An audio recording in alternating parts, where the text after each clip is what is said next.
اعوذ باللہ من الشیطان الرجیم، بسم اللہ الرحمن الرحیم۔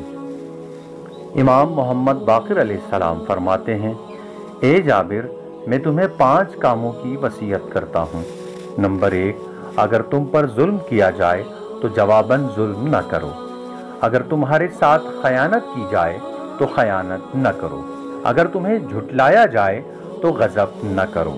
اگر تمہیں سراہا جائے تو خوش نہ ہو، اور اگر تمہاری مذمت کی جائے تو ناراض نہ ہو۔ نمبر 2، اے جابر، بدن کے آرام کو دل کے سکون میں تلاش کرو، اور دل کے سکون کو خطاؤں میں کمی کر کے۔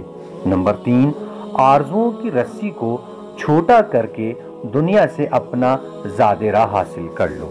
نمبر 4، کم روزی کو زیادہ اور زیادہ اطاعت کو کم جان کر اللہ کا شکر کرو۔ نمبر 5، دنیا کے مال کو ایسا مال سمجھو جسے تم نے خواب میں حاصل کیا ہو، اور جب بیدار ہوگے تو اس میں سے تمہارے پاس کچھ بھی نہ ہوگا۔ اللہم صلی علی محمد وآل محمد وعجل فرجہ۔